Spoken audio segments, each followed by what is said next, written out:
Welcome back to Crypto Educator, guys. How you all doing? I hope all of you had a good weekend, but Bitcoin did not enjoy its weekend, guys. It was simply choppy as fuck. Now there's a clear-cut reason why I remind all of you to not trade during the weekend, or simply just stay away from taking a new swing position in the market during a weekend. It's because of this right here, guys. Now essentially, as soon as the weekly closed, we started going sideways, and then bam, we went towards the rejection areas once again at 30,500. And literally as the new weekly candle started, this is what happens, guys. We simply cancel out everything that happened during the weekend altogether. So the displacement of this entire movement to the upside was zero. It was absolutely zero, because we are at the range lows literally as the new weekly candle opened itself, guys. Which is why it's a clear-cut reminder that Bitcoin can do any kind of swing trades to the upside, swing moves to the upside, or swing moves to the downside. But essentially the price action coming during a weekend, especially in a bear market, is not going to be worth your time. Right? Just don't put a lot of attention into positioning yourself in the market during a weekend altogether, guys. Now we do have a lot of things to talk about in this video, but essentially let's conclude the price action in the small time frames. I mean, look, guys, the more we decipher this price action in the small time frames, we can see that a lot of things are happening, and this price action is ultimately getting into a chop environment, guys. We were trading this entire trend, and we did attempt on establishing a good looking daily closure above this price point, which did not happen. We were sent below the 55 simple, and this entire piece of price action that happened during the weekend was simply, let's just say, guys, this is simply out of context right here, which is why, I mean, once again we are at $29,000 regions and below the 55 simple moving average on the 4-hour time frame itself, which should be a clear-cut reminder that the overall price action trend is still bearish, guys. Most likely this entire squeeze is going to be resolving pretty soon, guys. We have spent a lot of time going sideways. You can see right here, it's a well-defined range to the upside and the downside, and essentially this means that we'll be breaking out of this entire zone pretty soon, guys. However, the key factor right here is that the volatility signature is simply declining, guys. This is the indicator that I really look forward to if I'm looking for a good breakout to the upside or the downside altogether. And essentially most of the breakouts, they come from zero volatile reads, guys. Whenever the volatility is at zero, I mean, look at this price action example right here. The volatility went to zero. I mean, it completely squeezed out, dried out, and then the real move played out in the market to the downside altogether, guys. You can pick out on numerous examples going about this entire volatility indicator right here, which is available for free on TradingView itself. Which is why, guys, the signature coming from the volatility index is not that amusing to me, which means that more sideways. Yes, we can simply expect more fucking sideways price action on Bitcoin, guys. So any positional trade in the market is, well, it's going to be wasting a lot of your time if you try to position yourself to the upside or the downside. So it's kind of going to be a big headache, guys, because the volatility is telling us something else altogether, right? I mean, however, if you talk about this range potentially resolving to the upside, you know the deal, guys. The upside target is coming at the lower side of $32,000 into the upside. Now essentially, if we do break down, guys, I believe that the $27,000 region is going to be a buying opportunity, guys. It's going to be a big buying opportunity at the first and the foremost pass.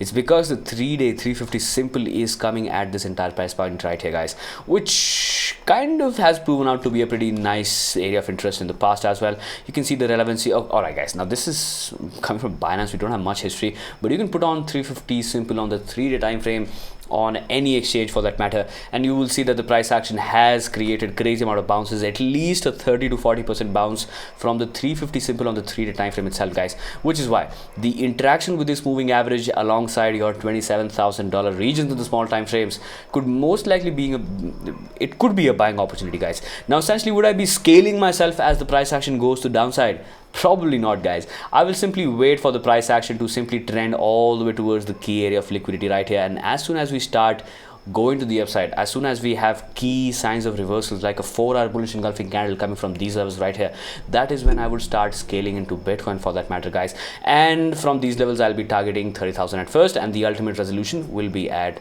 32,000, guys. Now essentially, which means that if we have good amount of patience, there is a potential 20% trade coming on Bitcoin itself, guys. Now the reason why I talk about trading Bitcoin in the bear market is because, well, this is going to be the pool of liquidity, guys. The thing is that the liquidity is simply going to be sucked out of all the altcoins, or at least let's say second tier altcoins from the market, and Bitcoin will however still be liquid as fuck, guys. We have a lot of exchanges that have Bitcoin settled futures, they have USD settled futures, but they have enormous amount of trading volume coming from Bitcoin and its futures market as well, which is why, guys, sticking to the liquidity during a bear market is something which is going to be keeping you in the game, guys. Otherwise, if you trade these illiquid shitcoins day in and day out, the market is simply going to be taking out a lot of money from your trading equity itself, and well, you'll be the food of the whales who are hunting and sniping in the market, guys. So well, essentially sticking to the liquidity is going to be one of the key factors and a key strategy if you want to have for the rest of the bear market. At least this is what I learned the fucking hard way in the last bear market, guys. So essentially just don't repeat that. I mean, just don't go for those illiquid shitcoins in the market in terms of taking a swing position or just going all in into any shitcoin for that matter, guys. Just be in the game, survive this bear market, and probably, well, good things will follow up in the coming days, guys. Now, essentially, we don't have much to talk about right here on Bitcoin, but we do have a different perspective coming from the ribbon itself, guys.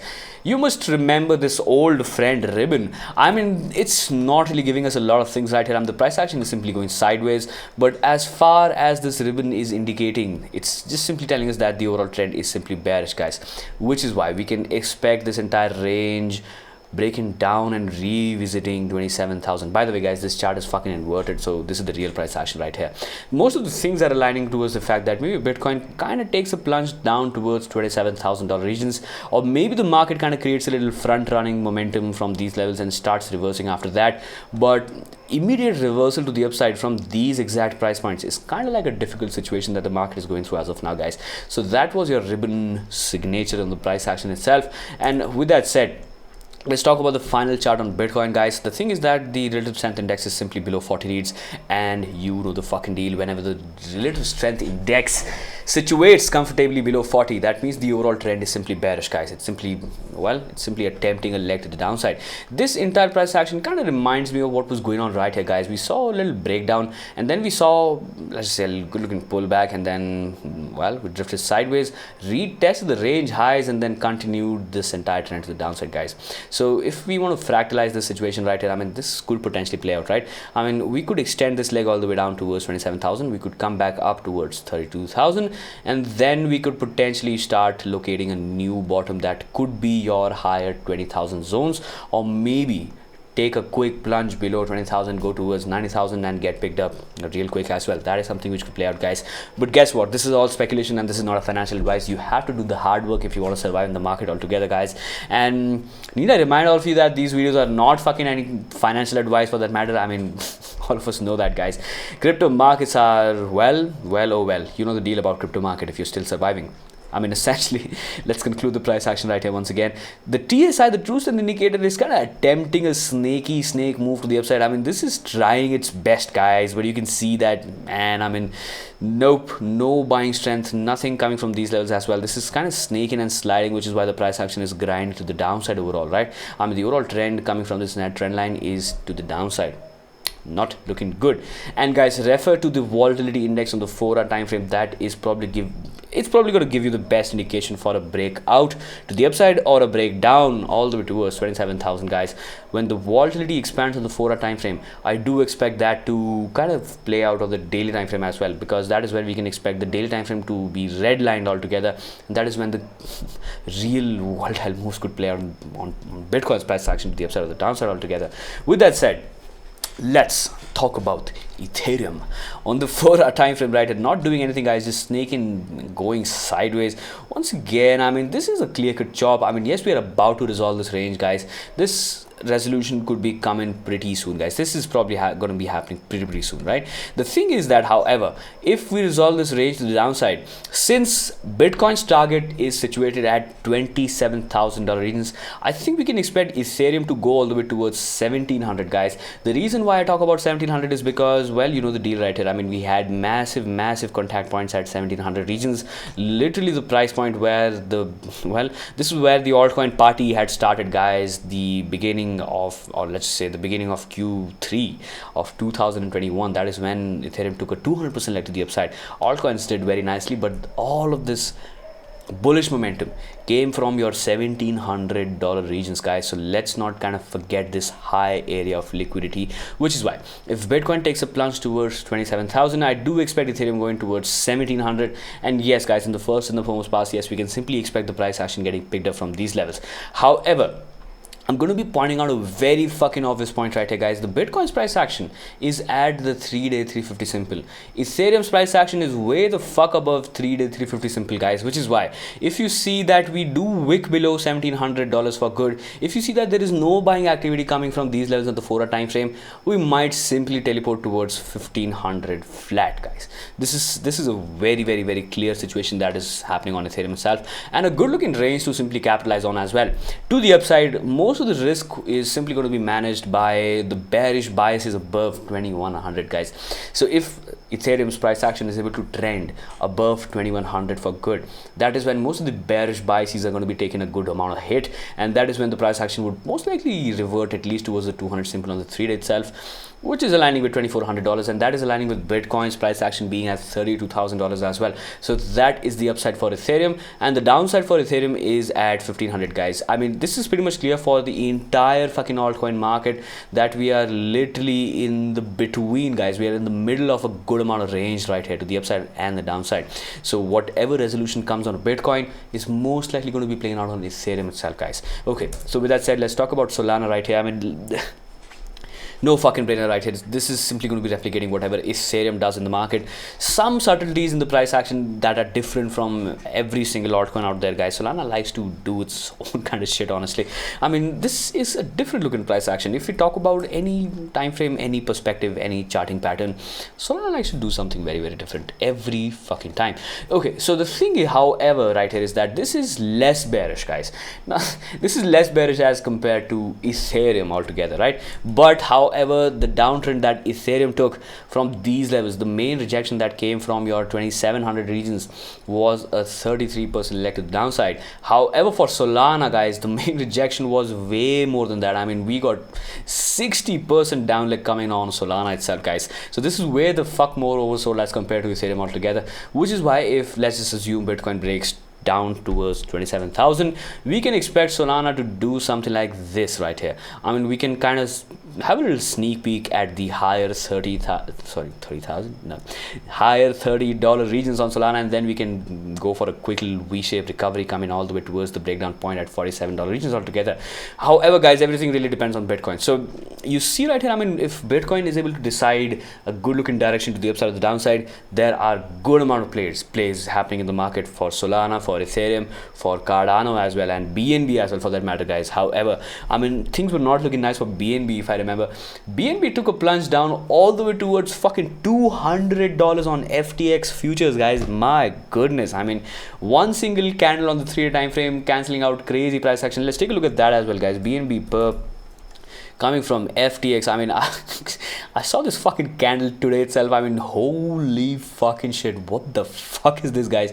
Okay, on the 3-day time frame, this was one simple 3-day candle that situated below the 200 simple. The first rejection that came from the retest of the 200 simple took the price action down literally at the 3-day 350 simple moving average in one single go to the downside, and this is coming from futures on FTX itself, guys. However, I feel the spot price action could have been a little different. I mean, that could have been a little less in terms of the magnitude of the dump right here, but essentially the futures market on FTX took the price action for BNB down all the way towards, well, $200, guys, and the recovery has been really steep and really quick, which is why, guys, the price action, whenever the price action gets really fucking oversold, this is what happens, right? Immediate 50% recovery coming from these levels. I mean, more than that, guys. Holy fucking shit, what a V-shaped recovery coming from 200 regions, which is anyway a key area of interest for BNB itself.